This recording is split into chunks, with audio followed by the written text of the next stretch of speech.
Welcome to DLSN, a podcast brought to you by McGuireWoods. DLSN promotes the advancement of women in private equity and finance through conversations with women in the private equity and finance space. These conversations provide both insights and practical takeaways to inform your deal work and enhance the culture of your organization.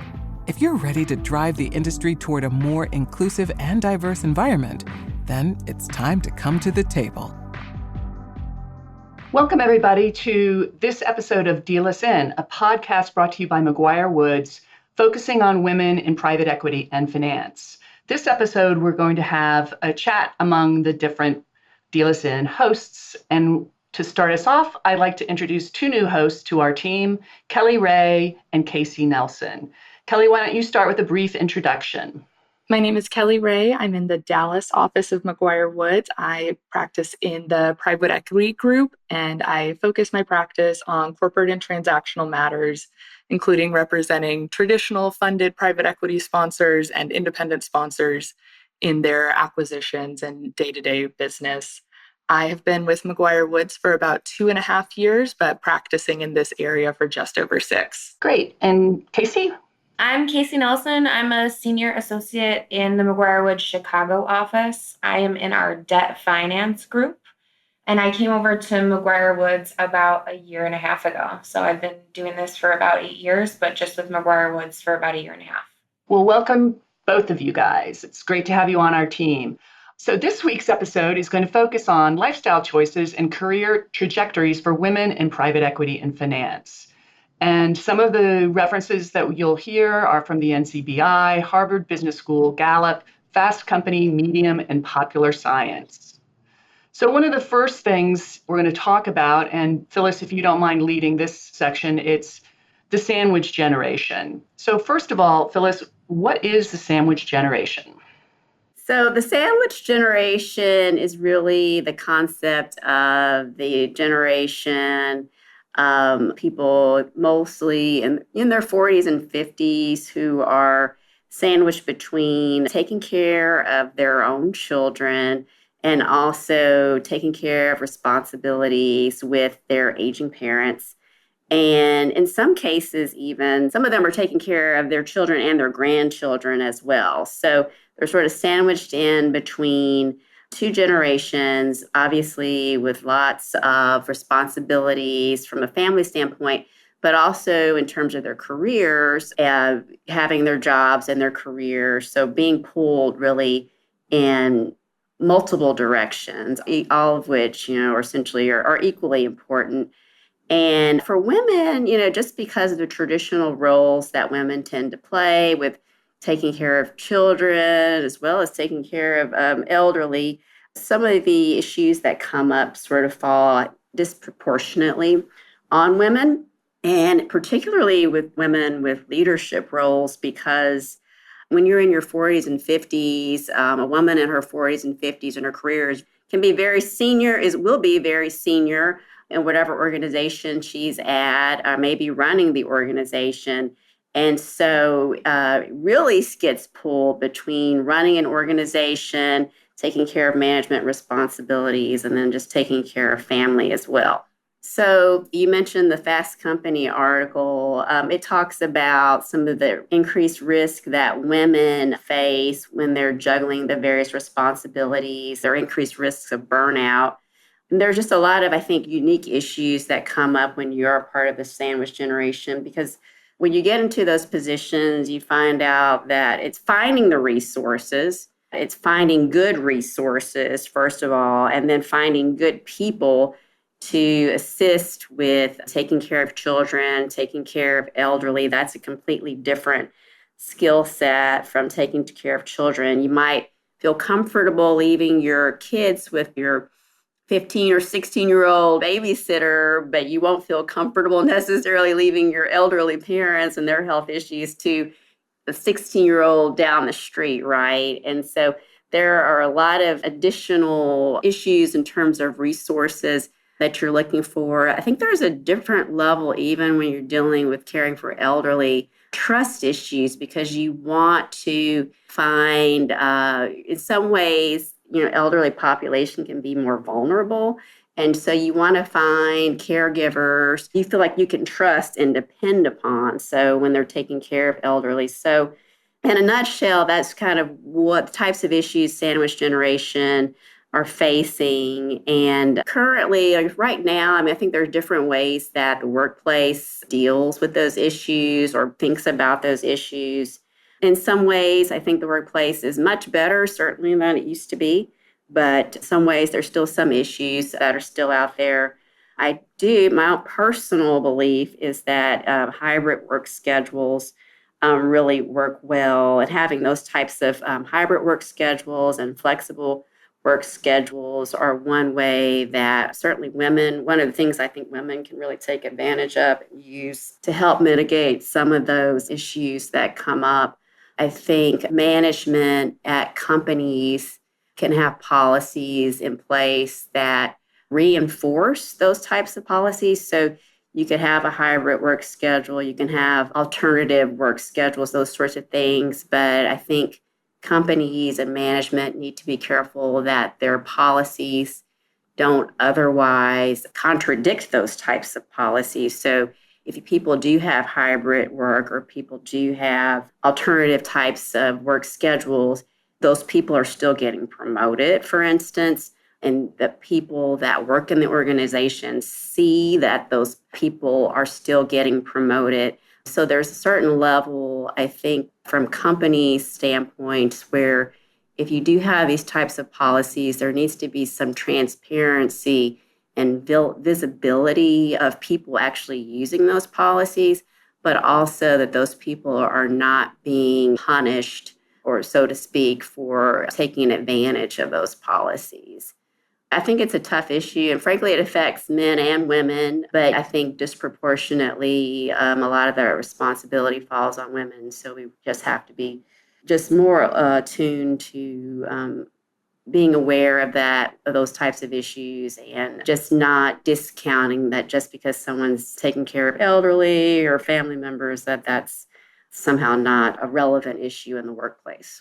I don't have children, but I did at the last year and a half of my mom's life, did a lot of caretaking. And what I realized is they're almost like teenagers because they're testing the boundaries of what they can and can't do. And unlike teenagers, I would just get calls in the middle of the day that I had to come home. I'm grateful that I had flexibility with my job, that I was able to do that and take care of whatever the issue was and then come back to work and keep working. So I do think some flexibility is needed. And I think you're also right, Phyllis. This is something that does cross over, and a lot of men in my generation get caught with the same thing if they're the one that's living the closest to their elderly parent. It's something that you do face. And I think it's kind of interesting. I didn't think about the fact that it's hitting women at 40 and 50 who have leadership roles. So here it definitely would be another stressor on the pressure between life and work. And sometimes work is easier than life, but you have to take care of those things that you have to take care of. Transitioning a bit from that. Before we transition, Ann, I would say too that those people who are in those senior positions, if they are vocal about these types of issues, I think that helps within the organization as well, right? So when you see the senior person, the president or CEO of the company, whatever, the person who's in a senior position, talking about these types of issues and how they've addressed them, I actually think that helps within the entire organization.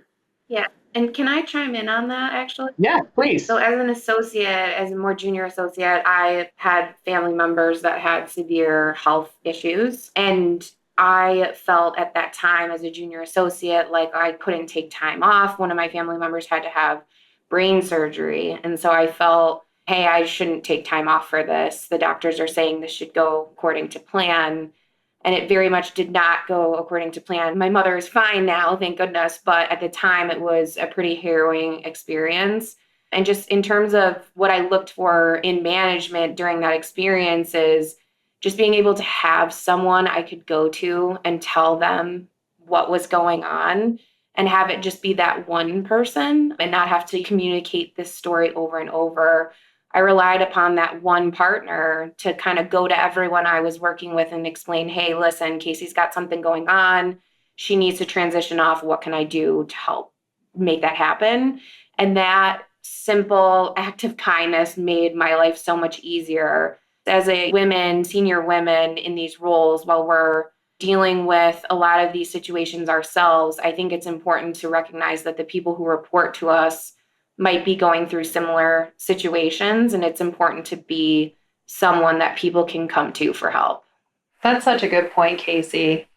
I agree with that 100%. And I think so many times people feel a little bit more comfortable being vocal about childcare responsibilities, but I think when it's someone else in your family or it's elder care or it's something like that, I think that we don't talk about those situations as much. And so being someone that people can talk to about, being vocal about your own experiences and being thereby someone that people maybe feel more comfortable talking about their own experiences and their needs as an employee and a member of the team is really critical. So thanks for sharing your experience with us too.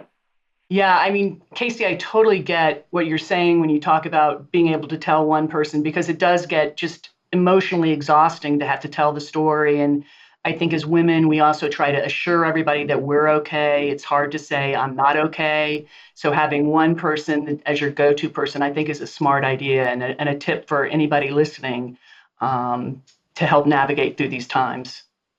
And I think, Ann, there was something to what you're saying about being the family member that's kind of local geographically. But I also know that, for instance, in our family, we have basically my mom and her brother that are both local, but the caretaking responsibilities for my 96-year-old grandmother primarily fall on my mom. Kelly, I saw you jump in.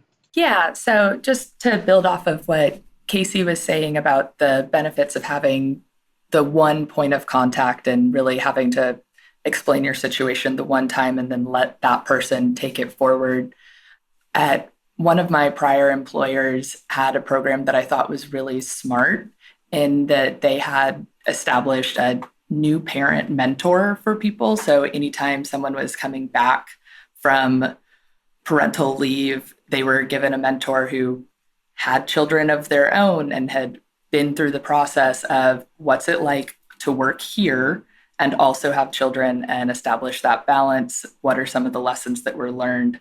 And I think that that was just a really wonderful program and could be applied to a lot of different types of situations, including like we've talked about here today with folks who find themselves in the sandwich generation or new parents or people who are starting to need to care for family members in certain ways. Of it gives you that more formalized, here is your one person who's going to help you through this process and help you manage what that looks like in the workplace as well. And I think that just there really is a lot to be said for not needing to go tell all 42 people you're working with on any given day the full situation of what's going on, and instead say, hey, go talk to this person. They know what's up. And if you have questions, they can handle it from there so that you're able to focus on the area that's taking your time and give it everything that it needs. I was going to say, I think it's really important to allow someone the space they need to handle or take care of their family. I think so much, so often as women, we try to just push through. And that's, I think we're going to touch on this in other sections too, but so much of us has been ingrained to just push through and try to suck it up. And I think as professionals, as professional women, sometimes pushing through actually compromises our ability to do our jobs. And it's important for people to take that into account when they're dealing with family and knowing when they need to step away. Yeah, absolutely. And Kelly, does sound like a great program. And a tip for our listeners is if you don't have a program like that, it's good to find somebody that you can talk to. That's why it's important to have a diverse workplace for women to have other women to talk to about these problems. So for our listeners, try to find somebody. And it might not be the same person. Somebody talked about years ago, I heard somebody refer to her board of directors, and she had different people to help her with different aspects of her life, whether it was career or family pressures or things like that. And it's something that I've tried to do rather unsuccessfully at times because, as Kelly said, we like to take things on and we like to be the ones who are doing rather than the ones who are needing. But with that, we're going to talk a little bit about how the traditional family is not looking like it's going to be the traditional family 10 to 20 years from now. When I was growing up, which was a long time ago, my mother didn't work, and most of my friends' mothers didn't work. Now, most women are working. 78% of mothers with children under 18 were employed in the United States were employed at the beginning of the 21st century. So that's a definite change from when I was a small child. But we're also seeing now women who are deciding not to have children. The birth rate is now below 2, so it's at 1.8, according to the New York Times. Our population, absent immigration, is going down. And so that's a new trend that is going to change what we view as a traditional lifestyle. So let's talk a little bit about what you're seeing among your age group. I definitely have friends who, like me, are single without children, and I'm a senior in my career, but I'm seeing more and more that I'm not a unique person. I'm not the unicorn anymore who is single without children. Yeah, and so just for perspective, so I just turned 35, and I'm actually in the minority of my friends that I have children. So there's one of my groups of friends, only 2 of us have kids. The remaining ladies, there's about 6 of them who do not have children, and 4 of those women are unmarried. And they, for a variety of reasons, whether it's career or personal choice, just right now do not have children. And whether that's conscious choice for some of them or just timing or didn't work out. But it is way more common now than when I look around here at the firm or at my previous firm, right? The women of older generations, most of them had children. So it is an interesting shift in family relations. To build off of what Casey was saying, I'm sort of at the same stage in my life of I just turned 31 and looking at the close group of friends that I graduated law school with. There's about 10 of us, pretty equal split between men and women. And just earlier this year, the very first one of my close law school friends had a child. And so we're similar to what Casey was describing, where in our 30s, those with children are in the minority. And I know that there are other people in that same group who they do plan to have children, but they're thinking, let's wait another 3 to 5 years, get some more things settled down before starting to have children. And as someone who does not have children, I think that there really are a lot more people in their 30s who are either deciding not to have children at all or are deciding to wait longer and longer times. I think that we've had a lot of advances in being able to have children at a later age. And so some people aren't feeling the same pressure to go ahead and have children earlier and earlier. And so I think that people are trying to progress further in their careers and have more stability or have just other things that they want to check off first before they start their families. Whereas when you look at older generations or the age that a lot of our parents were when they had us, it's a lot younger than I'm seeing the people in my circle waiting until to start having families of their own. And another change we're seeing, which I think is a great thing, is a lot of my friends who are women are the main breadwinner, and their husbands either have a job that is not as demanding on an hours basis or are completely stay-at-home dads, and that helps shift some of the burdens off of working women. Does anyone have, I think, Kelsey, you're in that situation. Don't know if you want to share. Opening up the mic to you.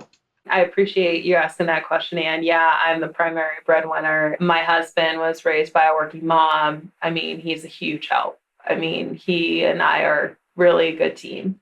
So he cooks most of our meals. He does a lot of the grocery shopping. He does all the outside work. I do a lot of like laundry and things like that. I mean, we've got a really good division of labor in my household. And I think part of that's like the pool on my time for work is more unpredictable than his work schedule. And then another component of it is that he was raised by a working mom and he saw what went into that. And so I think there's studies that show that men that are raised by working mothers are generally better partners to their spouses. So I think that's really helpful and basically has made us a really good team. But I know that's not everyone's situation. I'm well aware of that. And I think there's a lot of people that have that economic freedom that are delaying marriage for one reason or another that might be a contributing factor, that they can be independent. There's no need to have a traditional structure in your partnership, be married or anything like that, or even have a significant other. I think that the economic freedom that comes along with more women being in the workplace has basically contributed to a lot of women or fewer women getting married. So I know that's like one aspect of why people might be making that decision. But I've also heard stats that single childless women are the happiest people in our population. So, I think that's great too.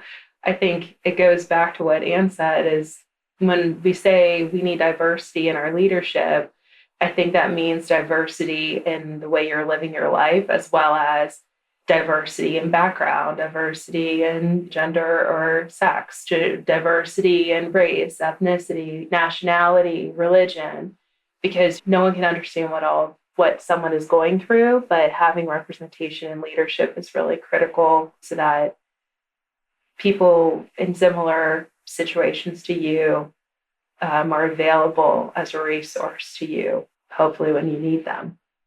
I think it needs to be said also the cost of having children and the cost of getting married these days are astronomically more expensive than they were even 15 years ago.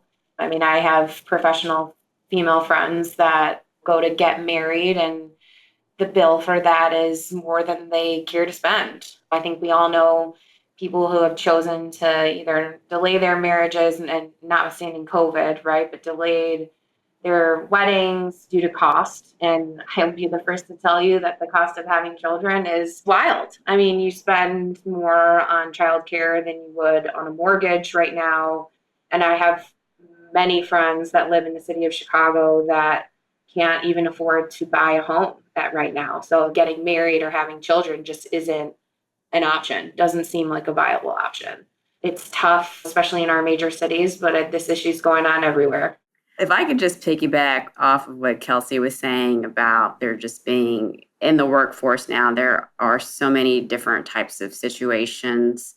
And maybe the situations of the different family situations, working mothers, probably have always kind of been there, right, to some extent. But we certainly recognize now that there's just a diversity of circumstances that people are dealing with in the workforce. So there's really no one size fits all when it comes to how you should be thinking about even your coworkers. For instance, just because someone has children, has responsibilities, but you can have a single woman with no children who's taking care of elderly parents, for instance. And each of those are equal sort of sets of outside responsibilities that people should be thinking of. So you shouldn't just discount one or the other. And single people, single with no kids, have they may not even have parents that they're taking care of, but they also even have other type things that they're doing outside of the workplace. So I think it just kind of goes back to when you're thinking about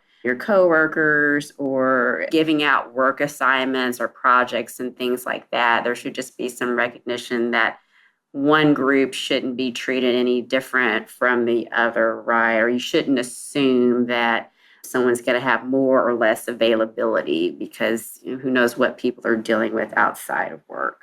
Yeah, Phyllis, that's one of my big things. As women supporting other women, when you're looking at the performance that another woman is doing, just do a little bias check because my entire career has been, well, it's easier for you because you don't have children. I don't know if it's easier.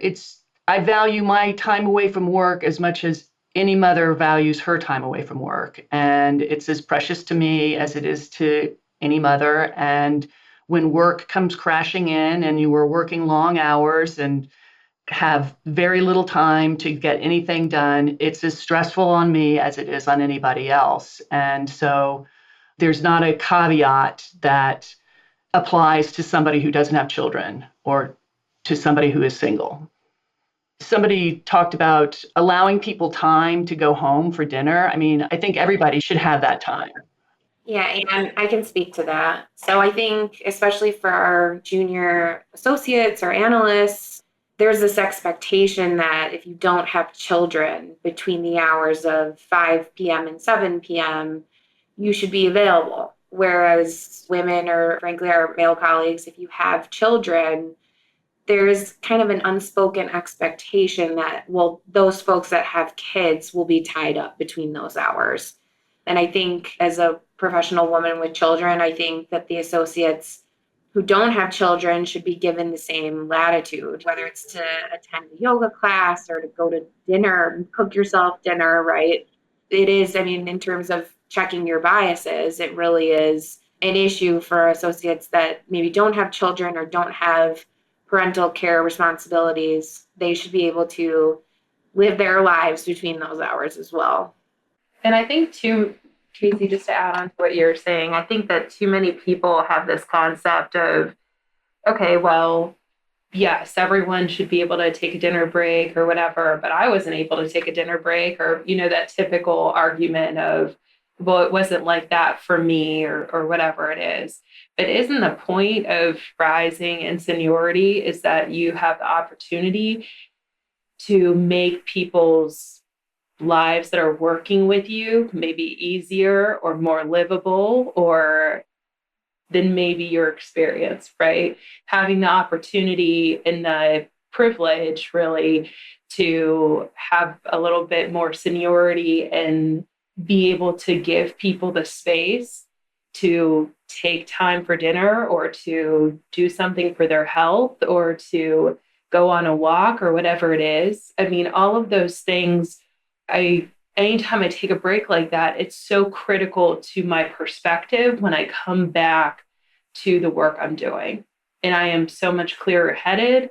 I'm more efficient than I was if I hadn't have taken a break. So even from a productivity standpoint, giving people space to live their lives and to not always be on is incredibly important to establishing the kind of team that you want to be a part of, and also to generally to make sure that people are effective in their job and able to do the work in a productive, efficient, and thoughtful manner. Yeah, and Kelsey, I think that transitions really well into our conversation about hybrid work environments, whether, if we're in the office full time or working from home. I think permitting the people that work at home a couple of days a week versus those that are commuting, I think the expectations have really changed there. And I can speak for myself in saying that, on the days that I work remotely, I easily bill 2 hours more a day. And whether that's as a woman, I'm putting on makeup, I'm showering, I'm getting my kids ready. I think there's a lot more time that goes into going into the office versus working remotely, regardless of whether you have little kids or parents to take care of. Just being a woman, being able to roll out of bed, get your cup of coffee, and get to work really changes both productivity and the flexibility that women might need to do things outside of work, but also to get their work done. I am far and away more productive working from home than I am certain days in the office. And I think that is not always the expectation of management. I think for a long time, Everyone was in the office 5 days a week, and they assumed if you weren't in the office, you weren't doing your work. But we all know now that that has drastically changed. Yes, this is where I think technology has hurt us, and now we're being able to use technology to help us. So again, I'm a very old person. When I first started working, FedEx, you had to get it to the FedEx office by 4:45, or it wasn't going out. There was no e-filing. I remember when they instituted the midnight e-filing, and I thought, my life is doomed, because sure enough, that just allowed the partners that I was working for to continue to knit away at the briefs, and there goes more time. The fact that we've got phones and we are constantly, like, we're on call 24/7. I think the fact that we can work remotely is payback for all of that stress. And I don't have children, but like you, Casey, I do. My commute's not as long as yours, but I definitely feel the commute when I go into the office versus working from home. And all the other things that you talked about, makeup and wearing comfortable clothes. Yeah, agreed on that and the productivity. I mean, I do think that like getting together in person is a good thing, is positive for team building.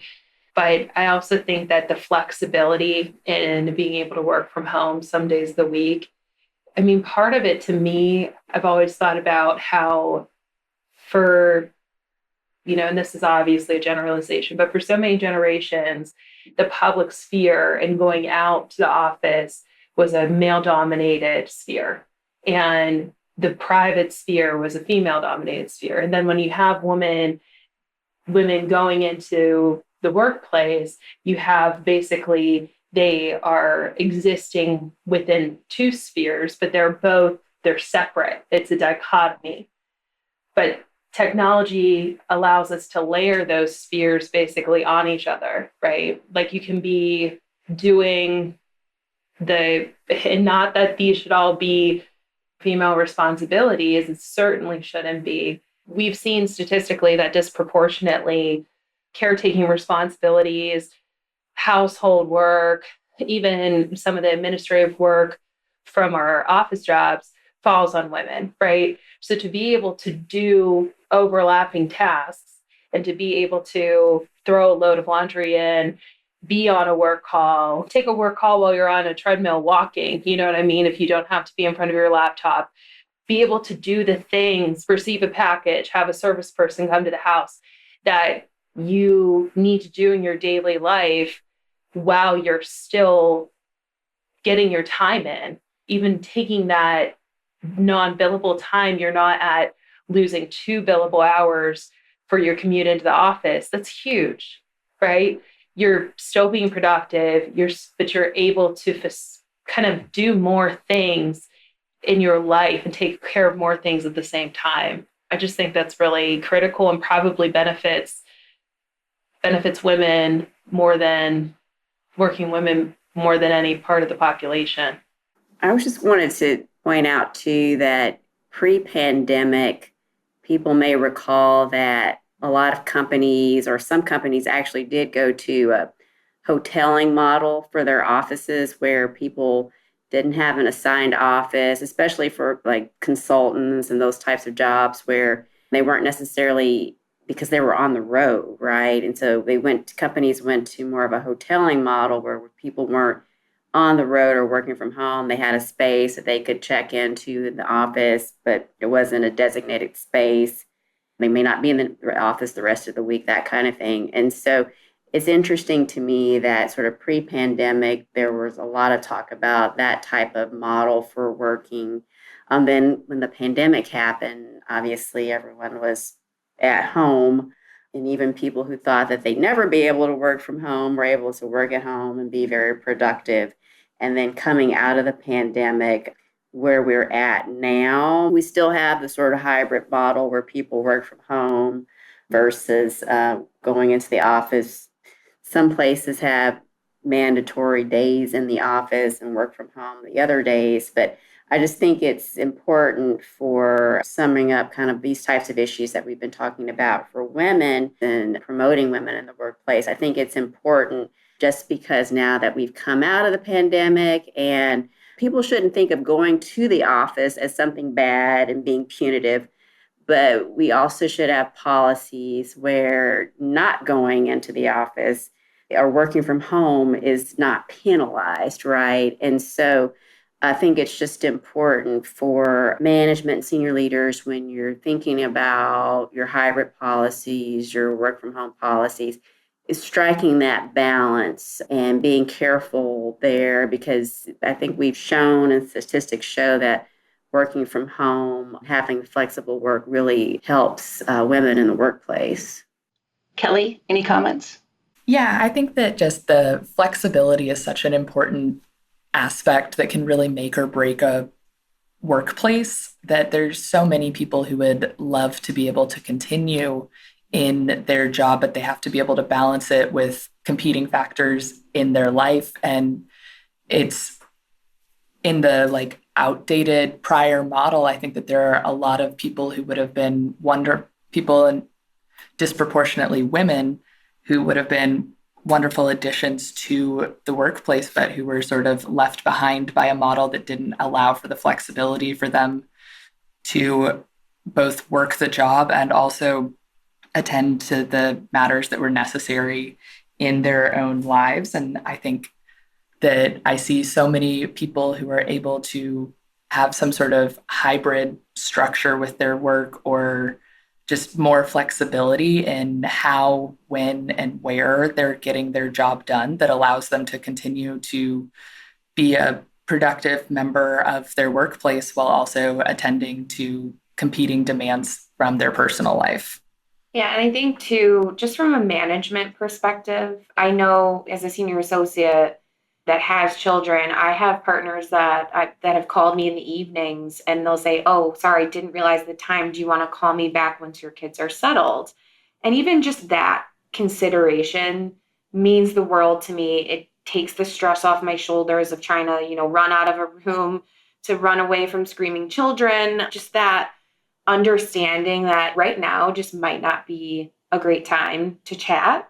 Understanding that, the people that work for you might need to reschedule a call or might need to talk at a different time. But I think that goes the flip side too, where even just last week, I called one of our junior associates around 6:00, and I thought to myself afterwards, man, I really shouldn't have done that. She could have been off doing something else, and she doesn't have children, right? So I think that same consideration and flexibility needs to be thought of for the folks that don't have children just as much as they do for those that do. I think these are all really good things to think about and to hold ourselves accountable, to be aware of biases that we all have since we've grown up in our life experiences, and to try to set those aside when we're interacting with other people, and to nudge to the extent we can people who are in positions of management to do the same thing. I think most people in management are open to that. It's just is a matter of, as this whole thing has been about, intentionality, and to be intentional in not applying your own biases when you're interacting with people, and to look for strengths in others. Well, thanks everybody for listening to our discussion about challenges, new challenges, old challenges of women in the workplace, and our perspective of those challenges. We hope you enjoyed it. If you have any ideas for topics for us to discuss, please go to our website and send us an email. You can also suggest people that we can interview. And if you'd like to be interviewed, we can even interview you. So hope you have a great day, and we're out. Thank you for joining us at the table for this episode of DLSN. If you have a recommendation for an inspiring interviewee, a question you'd like us to ask, or topic you would like to hear covered, or if you'd like to tell us about women-focused initiatives in the field, please email us at wpef@McGuireWoods.com. We look forward to hearing from you. This podcast was recorded and is being made available by McGuireWoods for informational purposes only. By accessing this podcast, you acknowledge that McGuireWoods makes no warranty, guarantee, or representation as to the accuracy or sufficiency of the information featured in the podcast. The views, information, or opinions expressed during this podcast series are solely those of the individuals involved and do not necessarily reflect those of McGuireWoods. This podcast should not be used as a substitute for competent legal advice from a licensed professional attorney in your state and should not be construed as an offer to make or consider any investment or course of action.